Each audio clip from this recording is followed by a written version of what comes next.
जननीं शारदां देवीं रामकृष्णं जगद्गुरुं पादपद्मे तयो श्रित्वा प्रणमामि मुहुर्मुहुः।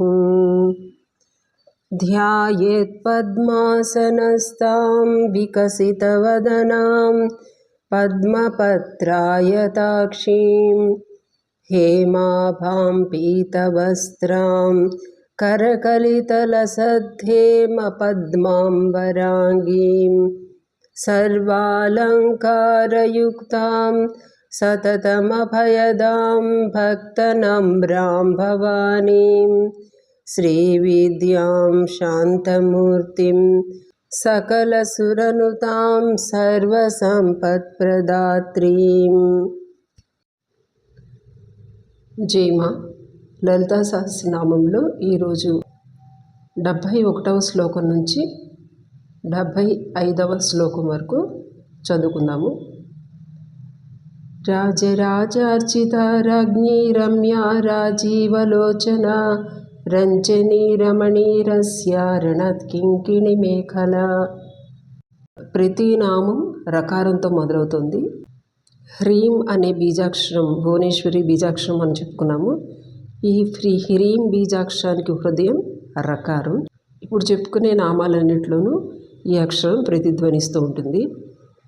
రాజరాజార్చిత అంటే రాజరాజులతోటి, రాజరాజులు అంటే కుబేరుడు మనువు మొదలైనటువంటి వారితోటి పూజింపబడుతున్నది అని. అమ్మ యొక్క నగరం శ్రీమన్నగరం.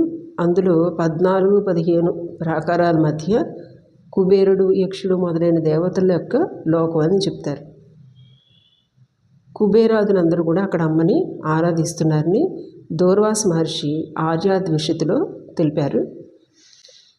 ఇంకొక అర్థం రాజశేఖరుడు అని చెప్పి శివుని పేరు. అంటే నెలవంకను తన శిరస్సును ధరించిన వాడు రాజశేఖరుడు. శివునితో అర్చించబడేది కాబట్టి రాజరాజార్చిత అని కూడా చెప్పబడింది. ఇక వైకుంఠలోకం, బ్రహ్మలోకం, శివలోకం ఇలా ఏ లోకాన్ని తీసుకున్నా ఆ లోకాల అధిపతులు బ్రహ్మ, విష్ణు, మహేశ్వరులు వీరందరితోటి పూజింపబడుతుంది కాబట్టి రాజరాజార్చిత. శ్రీరామకృష్ణ సంఘంలో శ్రీరామకృష్ణుల యొక్క ప్రత్యక్ష శిష్యులందరూ కూడా ఒక్కొక్క దిక్పాలకులు వంటి వాళ్ళు. వాళ్ళందరితోటి కూడా పూజింపబడేది అమ్మ శారదామాత. ఈ విధంగా రాజరాజార్చిత అని చెప్పుకోవచ్చు. ఇక పరమేశ్వరు లాంటి శ్రీరామకృష్ణుడే స్వయంగా ఆమెను అర్చించారు. తరువాతి నామం రాజ్ఞి అంటే రాజరాజేశ్వరిని పట్టమహిషి అనేది అని. రాజురాజులతో అర్చించబడే రాణి అని. అందుకే అమ్మకి భువనేశ్వరి అనే పేరు కూడా ఉంది. కామేశ్వరుడు సకల భువనాలకి ఈశ్వరుడైతే ఆయన పట్టపు మహిషిగా ఈమె సకల భువనాలకు రాణి. శ్రీ విద్యాపరంగా తీసుకుంటే అన్ని మంత్రాల్లోకి రాణి లాంటిది ఈ షోడశి విద్య. తరువాతి నామం రమ్య అంటే రమణీయతతోటి, సౌందర్యంతో శోభిల్లునది అని. అమ్మ పేరే త్రిపుర సుందరి. మహాసౌందర్యంతో శోభిల్లుతుంది కనుక రమ్య అని. విశ్వ సౌందర్యం అంతా కూడా ఆమెలో ఉంది. విశ్వంలో ఉన్నటువంటి సూర్యచంద్రులు, గ్రహ తారలు, సముద్రాలు ఇవన్నీ కూడా విశ్వానికి సౌందర్యాన్ని చేకూరుస్తున్నాయి. ఇవన్నీ కూడా అమ్మ యొక్క వైభవానికి ప్రతీకలు. ఈ విధంగా కూడా విశ్వపరంగా కూడా ఆమె విశ్వ బ్రహ్మాండపరంగా కూడా ఎంతో రమణీయతను కలిగి ఉంది. తర్వాతది రాజీవలోచన అంటే పద్మం వంటి కన్నులు కలదేని. విచ్చుకున్నటువంటి కళ్ళు జ్ఞానానికి, ఆనందానికి చిహ్నం. కాంతితో కమలాలు విచ్చుకుంటాయి.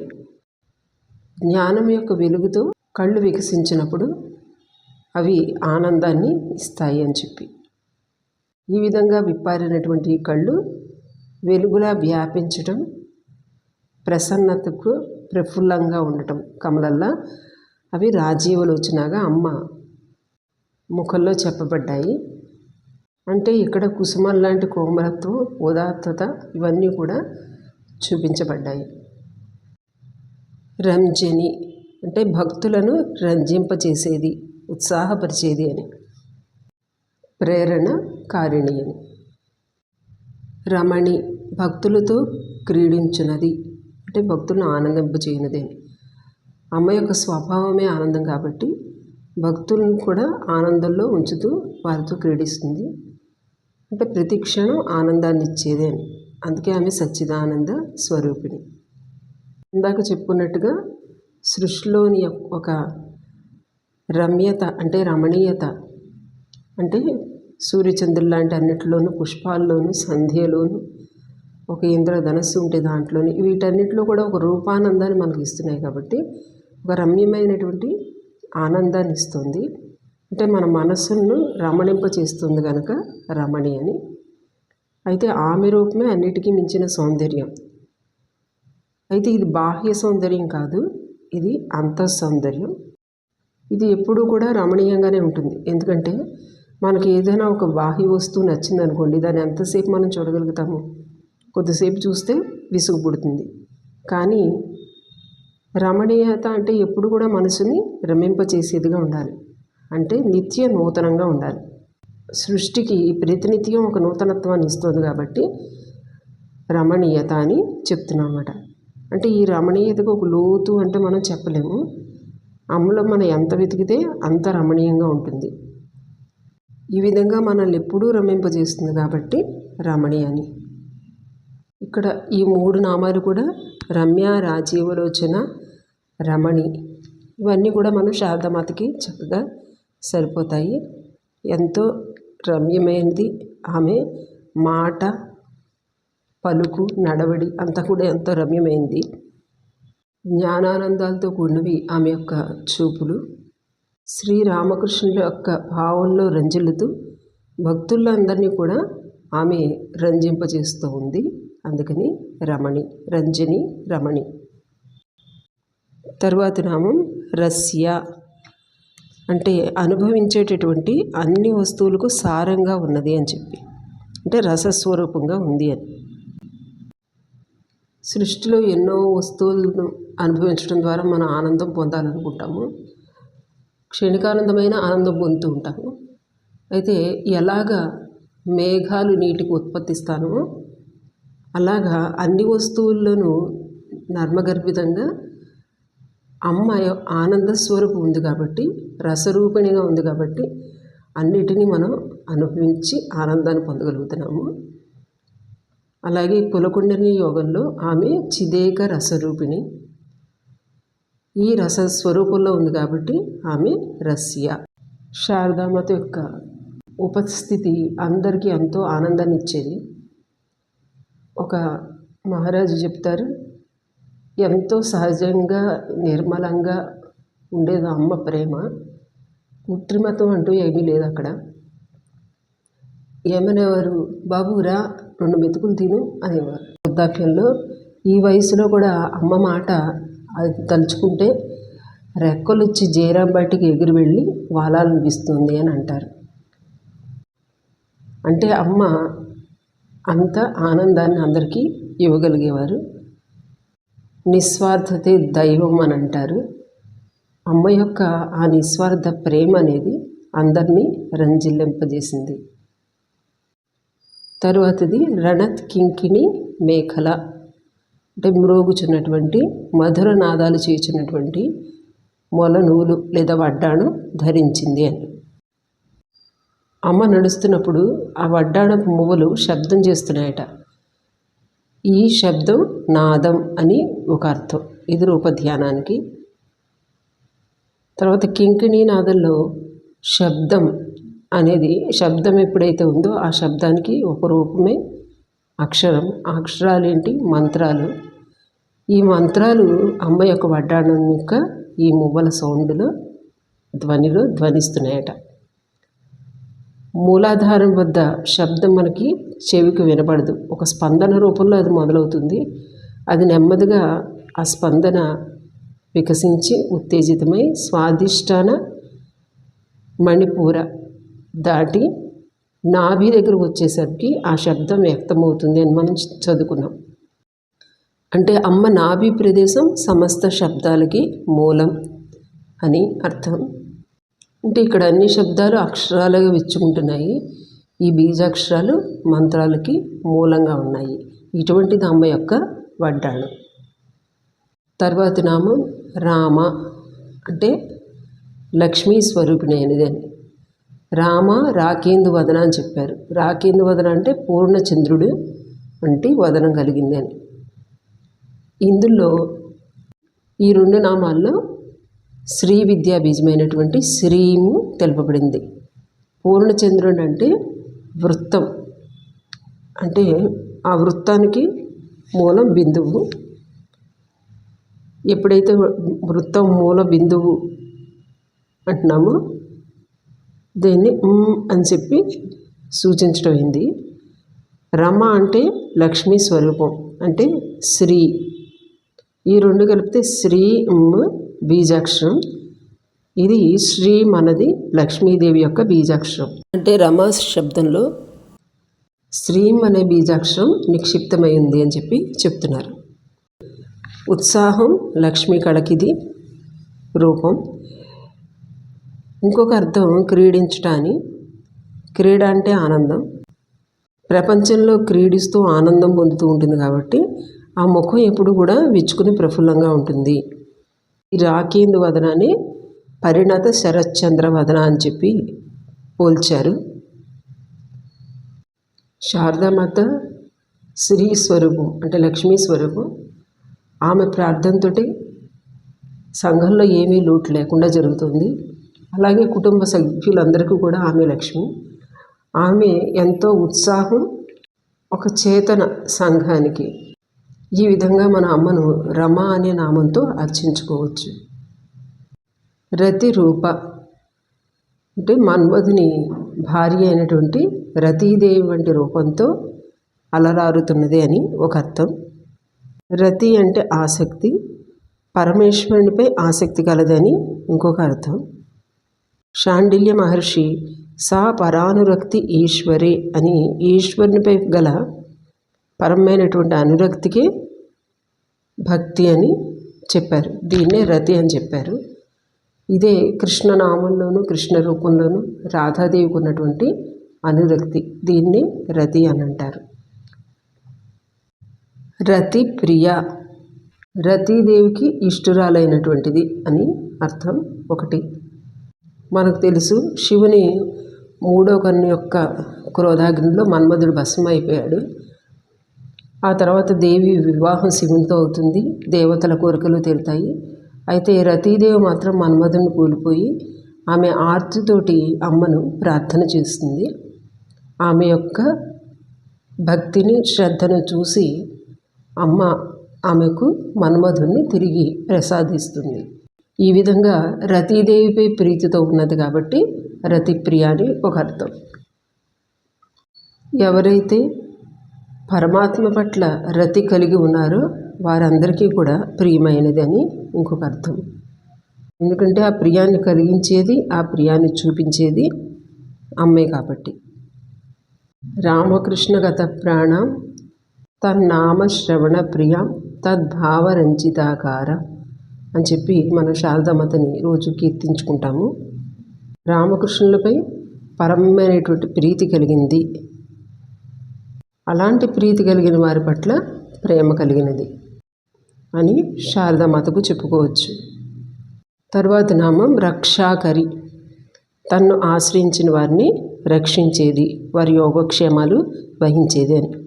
అంటే మనకి ఎన్నో రకాలైనటువంటి భయాలు ఉంటాయి, వాటి నుంచి రక్షించి కాపాడేది అమ్మ. అమ్మ యొక్క రక్షా కవచం ఎన్నో విధాలుగా సంఘాన్ని రక్షిస్తూ ఉంది, అలాగే భక్తులను కూడా రక్షిస్తూ ఉంది. బెంగుళూరు మఠం వాస్తు దోష నివారణకు అమ్మ ఉండటం ఒక రక్షా కవచం అయింది. అలాగే దుష్టశక్తి ప్రయోగించినటువంటి తన భక్తునికి అమ్మ రక్షా కవచం అయ్యారు. ఎంతోమంది పతితులకు ఆమె రక్షాకరి అయ్యారు. తను ఆశ్రయించినటువంటి కుటుంబ సభ్యులకు, రాధుకు, సురబాలకు రక్షాకరి అయ్యారు. ఈ విధంగా ఎన్నో విధాలుగా అమ్మ యోగక్షేమాలు చూస్తూ రక్షాకరిగా ఉంటుంది. ఒక శిష్యుడు కులగురువు అతను శపిస్తాడు. అప్పుడు అమ్మ అంటారు, నేను ఆ శాపం ఏం చేయలేదు అని చెప్తారు. అలాగే చిన్నప్పుడు గిరీష్ చంద్రఘోష్ తగ్గనటువంటి అనారోగ్యంతో పీడించబడుతుంటే అమ్మ కనిపించి ఆయనకి రక్షణ ఇస్తారు. కాళీపద్ భార్య కాళీపద్ కోసం వచ్చి వేడుకుంటే బిల్వపత్రాన్ని ప్రసాదించి కాళీపదని రక్షిస్తారు. అలాగే ఒక శిష్యుణ్ణి సత్వరమే సన్యాసం తీసుకొని చెప్పి మృత్యువు నుంచి రక్షిస్తారు. ఈ విధంగా ఎన్నో రూపాల్లో అమ్మ రక్షణ చేస్తూ ఉంది. రాక్షసగ్ని అంటే ఎన్నో విఘ్నాలు రాక్షసుల రూపంలో వస్తూ ఉంటాయి. వాళ్ళని రాక్షసుల బారి నుంచి రక్షించడానికి అమ్మ మరలా అవతరించి వాళ్ళని సంహరిస్తూనే ఉంది. అదేవిధంగా ఆమె యొక్క దైవీ గుణాల ద్వారా మనలో ఉన్నటువంటి రాక్షసుల్ని, క్రోధాది చెడు గుణాలన్నీ కూడా మనలో రాక్షసుల రూపంలో తిరుగుతూ ఉంటాయి. వీటినన్నిటినీ నశింపచేసేది. తర్వాత నామం రామ అంటే సమస్త స్త్రీ రూపాలు తనవుగా కలది అని. స్త్రియ సమస్త సకలా జగత్సు. ఆ పరాశక్తి మొదలుకొని ఎన్ని జీవజంతువుల్లో స్త్రీ స్వరూపం ఉందో అవన్నీ కూడా అమ్మ యొక్క స్వరూపం అని. స్త్రీ జన్మతః శుద్ధమని చెప్తారు.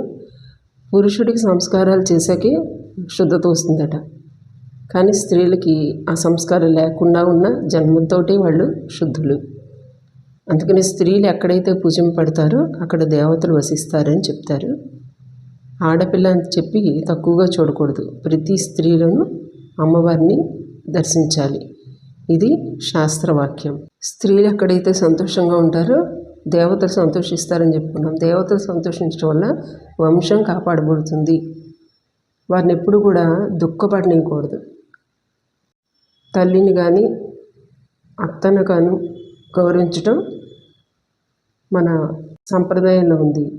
అలాగే కూతుర్లను, కోడలను శక్తి స్వరూపాలుగా భావించి వారితో వ్యవహరించాలి. అమ్మ యొక్క ఆవిర్భావం అంశ మాతృరూపంలో వారిలో ఉన్నాయి. తరువాతది రమణ లంపట అంటే కామేశ్వరునితోటి క్రీడించుటయందు ఆసక్తి గల తల్లి అని అర్థం. కామేశ్వరుడు అంటే పరబ్రహ్మ, లంపటం అంటే అత్యంత ఆసక్తి. ఈమె పరబ్రహ్మ లేదా పరమాత్మ యందు అత్యంత ఆసక్తి కలిగింది. అంటే పరమాత్మ యందు ఆసక్తి కలిగింది అంటే ఏదవుతుంది? అప్పుడు బ్రహ్మ విద్యా స్వరూపిణి అవుతుంది. ఇదే కుండలిని యోగంలో మనం సహస్రారాన్ని చేరటానికి కుండలిని శక్తి విపరీతమైనటువంటి ఉత్సాహాన్ని కనబరుస్తుంది అని చెప్పుకున్నాం. దీన్ని రమణ లంపట అని చెప్తున్నారు. తరువాతి శ్లోకం కామ్యా కామకళారూప కదంబ కుసుమ ప్రియ కళ్యాణి జగతి కంద కరుణారస సాగర. కామ్య ముముక్షువులతోటి కోరబడు తల్లి. యోగుల ధ్యాన వస్తువు అమ్మ అని అనుకున్నాం. అంటే ఈ విధంగా వారి యొక్క కామ వస్తువు ఏమైంది? దేవి. కామ్య అంటే కోరదగింది, కోరబడింది అని సాధారణ అర్థం. అయితే అందరూ కోరుకునేది ఆనందం. వస్తువులను ఆనందం కోసం కోరుతూ ఉంటాము. అంటే ఈ బయట వస్తువులన్నీ ప్రకాశమానంగా ఉన్నాయి అంటే ఇవి ఎందుకు ప్రకాశమానంగా ఉన్నాయి అని మనం భావిస్తే దాని లోపల ఉన్నటువంటి ఆనంద స్వరూపిణి వాటిలో ప్రకాశమవుతుంది. కాబట్టి పొందవలసింది ఆ ఆనందాన్ని. శరీర యాత్ర ఉన్నంతగానో వాటికి కావాల్సినటువంటి అవసరాలను తీర్చక తప్పదు. తప్పనివి ప్రసాదించమని కోరుకోవాలి, కానీ కోరికల వెంటే ఉండకుండా ఏదైతే కోరదగినదో దాన్నే కోరుకోవాలి. సర్వమంగళ మాంగళ్యే శివే సర్వార్థ సాధికే. నిజంగా మనకి మంగళాన్ని కల్పించే మంగళ స్వరూపిణి ఆమె. సర్వ అర్థాలను ఇచ్చేటటువంటిది ఆమె. అలాంటి ఆమెను శరణాగతులయ్యి ఆర్తితోటి మనం కోరుకుంటే, అమ్మను కోరుకుంటే ఆమె పరిత్రాణ పరాయణ అవుతుంది. మనను తరింపజేసి శాశ్వత ఆనందాన్ని ఇస్తుంది. అందుకని కోరదగిన వస్తువు ఆమె కాబట్టి కామ్య.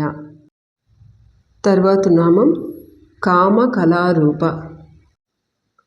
ఆనందాన్ని ఇచ్చేటటువంటి విద్యారూపం అని అర్థం. శివశక్తి సమాగమమైనటువంటి బీజాకార రూపాన్ని ఈ కామకళ అన్నది చూపిస్తోంది. కామ అంటే ఆనందం, ఆనంద కళారూపిణి. దీనికి ప్రాపంచిక అర్థం తీసుకోకూడదు, పారమార్థిక ప్రయోజనాన్ని మనం చూసుకోవాలి. ఏ కోరిక లేనటువంటి మోక్ష సాధనమని. కోరిక ఎప్పుడు కూడా ధర్మబద్ధంగా ఉండాలి. ధర్మబద్ధమైనటువంటి కోరిక ఎప్పుడు కూడా మోక్షానికి దారితీస్తుంది. కదంబ కుసుమ ప్రియ అంటే కడిమి పువ్వుల పట్ల ప్రీతి కలిగినటువంటిది అని. కడిమి పువ్వు లేదా కదంబ పుష్పంలో పువ్వులన్నీ కలిపి ఒక గుత్తుగా ఏర్పడతాయి. దీన్ని కదంబం అంటాం. ఇక్కడ కదంబం గుత్తు అంటే జగత్తుకు ప్రతీక. మనలో ఉన్నటువంటి విషయాలన్నింటినీ కూడా ఆ సమూహాలుగా అమ్మకు పువ్వులుగా అర్చించాలి. ఆ మాయ, అనహంకారం, అహింస ఇవన్నీ కూడా సుందరమైనటువంటి పుష్పాలు. తరువాతి నామం కళ్యాణి అంటే మంగళ స్వరూపిణి అయినటువంటిది.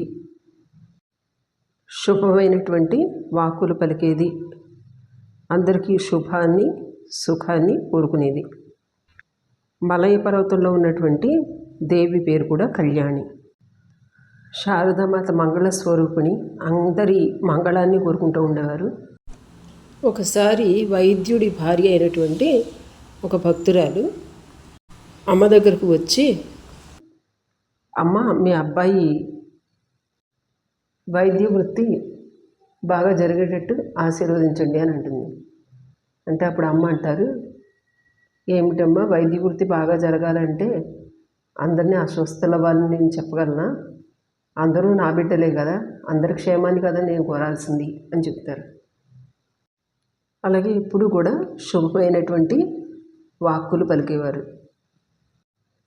అందరినీ కలుపుకుని వారందరి సుఖాన్ని ఎప్పుడు కూడా కాంక్షిస్తూ ఉండేవారు. తర్వాత నామం జగతి కందాయి అంటే లోకాలన్నిటికీ మూలమైనటువంటిది అని. కంద అంటే మూలం. జగతికి మూలం ఆ పరబ్రహ్మ. పరబ్రహ్మలో మొదట అనేకం అవ్వాలనే కోరిక కలిగింది. ఆ నేను అందరిలోనే అహంకార రూపంలో ప్రతి ఒక్కరిలో కూడా విరాజమానమవుతూ ఉంది. అంటే కంద అంటే నిండి ఉన్నది అని కూడా అర్థం. జగత్తంతా కూడా ఆమె నిండి ఉంది. శారదామాత తల్లి శ్యామసుందరీదేవి ఆమెకి సంతానం లేరని చెప్పి బాధపడుతుండేవారట. రామకృష్ణులు ముందునికి ఎంతోమంది అమ్మ అమ్మని విసిగించేటటువంటి సంతానం ఆమె దగ్గరకు వస్తారు అని చెప్తారు. ఈ మాటలను తలుచుకుంటూ ఒక భక్తురాలు, అమ్మ మేమందరం మీ సంతానమేనా అని అడుగుతారు. అందుకని అమ్మ అంటారు, మీరందరూ నా బిడ్డరు కాకపోతే మీరు ఎక్కడి నుంచి జన్మించారు అని అడుగుతారు. అంటే ఈ జగతికి మూలం ఆమె నుండే ఈ జగత్తంతా వచ్చింది. తరువాతి నామం కరుణారస సాగర. సాగరం అంటే అంతులేనిది. ఆమె యొక్క కరుణ అంతులేనిది అని, అనంతమైనటువంటిది కరుణ. రసం అంటే ఆనందం. కరుణ, ఆనందం ఈ రెండు కూడా ఆమె వద్ద మనం అనంతంగా పొందగలం. అమ్మ ఎంతో జాగ్రత్తగా చూసుకునేటువంటి ఆమె పిచ్చి మరదలకు ఒకసారి ఒక పిల్లి మీద కోపం వస్తుంది. ఆ పిల్లిని కొట్టడానికి దాని వెనకాల పడి, ఈరోజు నిన్ను ఎవరు రక్షిస్తారో చూస్తాను అని అంటారు. ఈలోపు అమ్మ ఎదురు పడతారు. అమ్మతో అంటారు, ఇదిగో చూడు నీ కరుణ చాలామంది మీరు చూపిస్తున్నావులే, ఈరోజు మాత్రం దీని మీద నీ కరుణ చూపించుకో అంటారు. అప్పుడు అమ్మ అంటారు, ఈ సృష్టిలో నా కరుణకు పాత్రురాలు కాంది ఎవరు అని అంటారు. ఈ అకారణమైనటువంటి కరుణతోటే మరలా భూమి మీదకి వస్తూ ఉంటాను అని చెప్పి కూడా అమ్మ అంటారు. అందుకని జీవులను ఉద్ధరించడం కోసం అపారమైనటువంటి కరుణతోటి ఆమె శరీరం బాగున్నా బాగోకపోయినా సరే మంత్రదీక్షలు ఇచ్చేవారు. వారి కోసం అర్ధరాత్రి వరకు కూడా కూర్చుని జపం చేస్తూ ఉండేవారు. ఎన్ని రకాలుగా ఆమె కరుణను ఎంతమంది మీదో చూపించారు. పేద సాధుల పట్ల కూడా ఎంతో కరుణ ఉండేది ఆమెకి. అంజాద్ లాంటి వ్యక్తులు అతని తల వేడెక్కుతుందేమో అని చెప్పి అమ్మ ప్రత్యేకమైనటువంటి నారాయణ తైలాన్ని, అమ్మ ప్రత్యేకమైనటువంటి నూనెను అతని కోసం పక్కన పెట్టి ఉంచేవారు. అక్కడే అర్థమవుతుంది అమ్మ కరుణ ఎంత ఉందో మనకని చెప్పి. ఒకసారి ఒక బ్రహ్మచారి వస్తువులు కొనడానికి పక్క ఊరికి వెళ్ళి చాలా వస్తువులు కొనుక్కుని మోసుకొస్తూ ఉంటాడు. అమ్మకు తెలుసు ఆ బ్రహ్మచారి కష్టపడి తీసుకొస్తాడు తప్ప ఒక కూలీని పెట్టుకోడు అని చెప్పి. అయితే వర్షం కురిసి ఆ మార్గం అంతా కూడా బురదతో నిండిపోయి ఉంటుంది. అందులో చాలా కష్టంగా బ్రహ్మచారి మోసుకొస్తూ ఉంటాడు. ఒక సమయంలో అతనికి హఠాత్తుగా బరువంతా తగ్గిపోయినట్టు అనిపిస్తుంది. అతడు జైరం బట్టికి చాలా హాయిగా నడుచుకుంటూ వచ్చేస్తాడు సరుకును పట్టుకుని. అయితే వచ్చి చూసేటప్పటికి అమ్మ ఎంతో బరువును మోసినట్టుగా చెమటలు కొక్కుతూ ఉన్నారట. అటువంటిది ఆమె కరుణ. ఒక పక్క కరుణ చూపించేవారు, రెండో పక్క ఆమె యొక్క ప్రేమతోటి ఆనందాన్ని కలిగించేవారు. ఈ విధంగా కరుణారస సాగర. తరువాతి శ్లోకం. కళావతి కళాలాప కాంతా కాదంబరీ ప్రియ వరద వామనయన వారుణి మద విహ్వల. కళావతి అంటే సమస్త కళలు 64 కళ్ళు తన స్వరూపంగా గల తల్లి. కళ అంటే ఇచ్ఛ, కోరిక అని కూడా అర్థం ఉంది. తన స్వీయ ఇచ్ఛతోటి ఈ జగత్తులో క్రీడిస్తూ ఉంటుంది. కళ అంటే శక్తులని అర్థం కూడా ఉంది. సూర్యకళ, చంద్రకళ, బ్రహ్మకళ, విష్ణుకళ, రుద్రకళ, ఈశ్వర కళ, సదాశివ కళ, ఇలాగా ఎన్నో రకాలైనటువంటి ఆమె కళ్ళు ఈ ప్రపంచమంతా కూడా వ్యాపించి ఉన్నాయి. కళాస్వరూపము ప్రపంచంలో ఉన్నటువంటి శక్తి స్వరూపము ఆమె. కళాలాప అంటే ఎంతో కళగా, మధురంగా, మృదువుగా, ఆలాపం అంటే మాట్లాడేది అని. అమ్మ ముందు సరస్వతీదేవి వీణ వాయిస్తూ ఉంటే అది ఎంతో బాగుంది అని అమ్మ అన్న ఒక మాటకి, ఆ ఒక్క మాట యొక్క మాధుర్యాన్ని చూసి సరస్వతీదేవి వెంటనే తన వీణను గుడ్డతో కప్పివేసింది అని చెప్తారు. అమ్మ యొక్క మాట అంత తీయనిది. శారదామాత కూడా ఎంతో మృదువుగా, మధురంగా మాట్లాడేవారు. ఎప్పుడు కూడా ఉచ్చరవంతో కఠిన పదాలను ఉపయోగించలేదు. అమ్మ చెప్పేవారు, సత్యం బ్రూయాత్ ప్రియం బ్రూయాత్ నా బ్రూయాత్ సత్యం అప్రియమని. అప్రియ సత్యాన్ని చెప్పవద్దు అనేవారు. అమ్మ తీయనైనటువంటి మాటలు మాట్లాడారు కాబట్టి బందిపోటు హృదయం కూడా కరిగిపోయింది. సహజంగా విభిన్నమైనటువంటి మనస్తత్వాలు ఉన్న వాళ్ళందరూ మనకు ఎదురైనప్పుడు వారి యొక్క ప్రభావంతో, వారి గురించి మనకున్నటువంటి ఆలోచన ప్రభావంతో మన మాట తీరు కూడా మారిపోతుంది. కాకపోతే అమ్మ ఎప్పుడు కూడా అన్ని విధాల, అన్ని పరిస్థితులను ఒకే విధంగా ఉండేవారు. తర్వాతి నామం కాంత అంటే స్త్రీ, సద్గుణాలు కలిగి ఉండే ఒక స్త్రీని కాంత అని అంటారు. సుందరమైనటువంటి రూపం కలదని అర్థం ఉంది. అయితే కా అంటే బ్రహ్మం, అంత అంటే బ్రహ్మం యొక్క అంతాన్ని తెలిపేది కాంత. అంటే బ్రహ్మం యొక్క అంతాన్ని తెలిపేది అంటే అది ఒక సిద్ధాంతం లేదా బ్రహ్మ విద్యా స్వరూపిణి. అది బ్రహ్మం యొక్క అంతం తెలిసింది కాబట్టి అమ్మ బ్రహ్మ విద్యా స్వరూపిణి కాబట్టి శ్రీ విద్యా స్వరూపిణి కాంత అని పిలువబడింది. కాదంబరి ప్రియ. కాదంబరి అనే అమృతాన్ని ఇష్టపడేది. పాలు మొదలైన వాటితో కలిపి చేస్తారు. కొన్ని పూల నుంచి వచ్చినటువంటి ఒక రకమైనటువంటి కళ్ళు అని కూడా చెప్తారు. అంటే అమ్మ పూజలో ఒక ఉపచారం కింద దీన్ని ఇస్తారు. దీన్ని అమృతం అని చెప్తారు. ఇది యోగంలో మనలో చక్రాలు విచ్చుకున్నప్పుడు కలిగే ఆనందామృతాన్ని ఆస్వాదింపజేసేది కాదంబరి. అలాగే సరస్వతీదేవి కూడా కాదంబరి అనే ఒక పేరు ఉంది, అంటే జ్ఞానాన్ని ఇష్టపడేది అని. వరద వరములను ఇచ్చున్నది అని. వామనైన అంటే సుందరమైనటువంటి కళ్ళు కలది అని. దయను వర్షించు నేత్రములు కలదని ఒక అర్థం.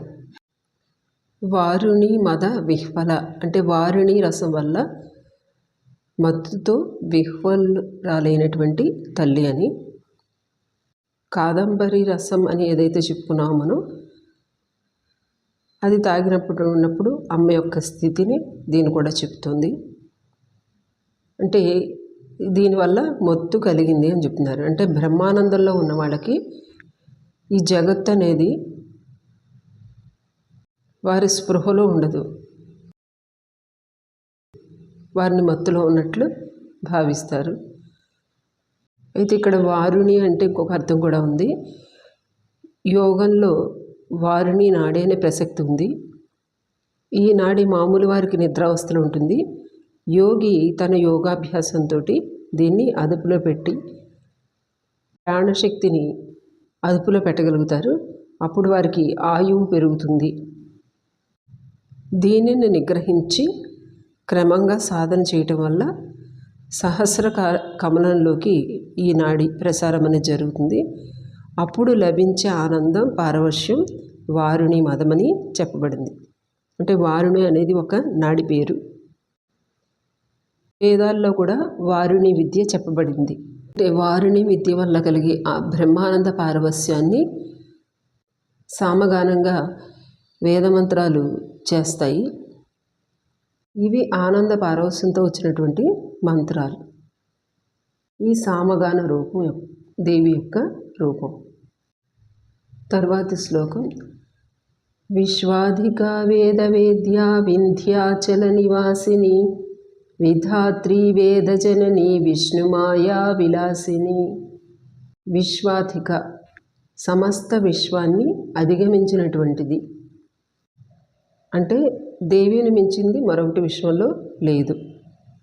వేదాల్లో కూడా సభూమిం విశ్వతో వృత్వ అత్యతిష్ట దశాంగుళం చెప్పబడింది. అంటే సమస్తమైన విశ్వాన్ని అతిక్రమించి దానిపైన ఇంకా ఉంది అని చెప్పబడుతోంది. కనిపించే దృశ్యమాన విశ్వం పావు భాగం మాత్రమే మనం చూస్తున్నాము, దానిపైన ఇంకా 30వ భాగం ఉంది. వేద వేద్య వేదాల ద్వారా వేద్య తెలుసుకోబడే తల్లి. అమ్మ యొక్క గృహం శ్రీమనగరంలో చింతామణి గృహం అని చెప్పుకున్నాము. ఆ చింతామణి గృహానికి 4 ద్వారాలు ఉన్నాయట. ఈ 4 ద్వారాలు 4 వేదాలు అని చెప్తారు. వీటి ద్వారా వెళ్ళిన వారికి అమ్మ కనిపిస్తుంది. అంటే వేదాది మంత్రాల మన్నం ద్వారా మనం పరతత్వాన్ని చేరుకోగలుగుతున్నాం కాబట్టి ఆమె వేదవేద్య. తరువాతి నామం వింధ్యాచల నివాసిని అని. అంటే వింధ్య పర్వతంపై ఉన్నటువంటి తల్లి అని. మనం భాగవతంలో చదువుకుంటాము. యశోదకు యోగమాయ పుట్టినప్పుడు ఆమెను తీసుకొచ్చి కంసుడి చెరలో పెడతారు. కంసుడు వచ్చి ఆమెను చంపబోయినప్పుడు ఆమె కంసుడి చేతి నుంచి తప్పించుకుని పైకి ఎగిరి దుర్గాదేవిగా దర్శనమిస్తుంది. ఆ తర్వాత ఆమె వింధ్యాచలంపై నివాసం ఏర్పరచుకుంది అని. ఈ విధంగా దేవి వింధ్యాచల నివాసిని అయింది. దేవి మహాత్మ్యంలో కూడా వింధ్యాచల వాసిని అని ఉల్లేఖించబడింది. ఇక వింధ్య వీధి అంటే ఆకాశంలో వ్యాపించినటువంటి చైతన్యం. అలాగే సుషుమ్న నాడిని కూడా వింధ్య వీధి అని అంటారు. దీని నుంచి సహస్రారానికి అంటే ఆకాశశిముగా వింధ్య వీధిగా చెప్పుకుంటే సహస్రారంలో ఉన్నది వింధ్యాచల నివాసిని అయినటువంటి ఆ దేవి. విధాత్రి సృష్టి నియమాలను ఒక విధానాన్ని ఏర్పరిచినటువంటిది విధాత్రి. ఈ ప్రపంచాన్ని అంతా ధర్మమే పట్టి నిలుపుతుంది. ఆ ధర్మరూపం అమ్మవారు. విధాత్రి అంటే ధర్మరూపిణి అని. ఇంకొక అర్థంలో విధాత అంటే లోకంలో ఏదైనా జరగటానికి విధి కారణం అని చెప్తారు. విధి అంటే వారి కర్మకి తగ్గటువంటి ఫలితాన్ని పొందటం, ఈ ఫలితాన్ని ఇచ్చేది అమ్మ విధాత్రి రూపం. వేద జనని, వేదాలకు తల్లి అంటే అన్ని జ్ఞానాలకు మూలమని అర్థం. వేదమాతగా గాయత్రీదేవిని చెప్తారు. దేవి మహాత్మ్యంలో కూడా శబ్దాత్మిక సుమలర్ఘ్య జుషాం నిధానం అంటే శబ్ద బ్రహ్మస్వరూపిణివి, ఋగ్యజుడు సామవేదాలుగా ఉన్నదానివి అని స్తోత్రం చేయబడింది. ఉద్గీత అంటే ఎలుగెత్తి చెప్పటం, ఉద్గీత రమ్య పద పాఠవతాంచ సామ్నాం ఎలుగెత్తి గానం చేసే సామ వేదం యొక్క స్వరూపాన్ని నువ్వు అని చెప్పబడింది. వేదత్రయీ భగవతి అంటే ఋగ్యజు సామ వేదాలుగా నువ్వే ఉన్నావు భగవతి అని చెప్పి అమ్మకు చెప్పబడింది. విష్ణు మాయ తర్వాత నామం. విష్ణు అంటే వ్యాపించి ఉన్నది, ఇంత జగత్తంతా కూడా వ్యాపించి ఉన్నటువంటి స్వరూపం. యాదేవి సర్వభూతేషు విష్ణు మాయేతి శుద్ధిత. అన్ని భూతాల్లోనూ ఎవరైతే వ్యాపించి ఉన్నారో ఆమె విష్ణుమాయ. తర్వాత నామం విలాసిని. విలాసం అంటే ప్రకటించుకోవటం. నృత్యం చేసేటప్పుడు ఎలా అయితే హావభావాలు ప్రకటించబడతాయో అలాగే ఈ జగత్తు అమ్మ యొక్క హావభావాలుగా ప్రకటించబడుతుంది. విష్ణు మాయ విలాసిని అని మనల్ని ఆమె మాయ ద్వారా మోహంలో పడివేస్తుంటుంది. ఋషులు ముళ్ళు తపస్సు చేస్తుంటే వారికి ఆటంకాలు మోహంలో పడేవారు. అలాగే ఆధ్యాత్మిక మార్గంలో సాధన చేస్తూ ఉండేవాళ్ళకి సిద్ధులు మోహంలో పడేస్తూ ఉంటాయి. మనలోని కుండలిని శక్తి పైకి వెళ్లకుండా అడ్డుకునే శక్తి విలాసిని. అమ్మవారు 3 రూపాల్లో నిత్య, విలాసిని, దోగ్త్రి అంటే ఆమె నిత్యం ఉంది, విలాసినిగా ఈ జీవ జగత్తులో ఆమె యొక్క మాయతోటి ఈ విలాసం చేయబడుతుంది. దోగ్త్రి అంటే పాలు పితికి ఇచ్చినట్లు మళ్ళీ పరతత్వాన్ని కూడా ఆమె ఇస్తుంది. ఇక్కడ విష్ణువును ఆవహించినటువంటి మాయాస్వరూపిణి అని కూడా అర్థం ఉంది.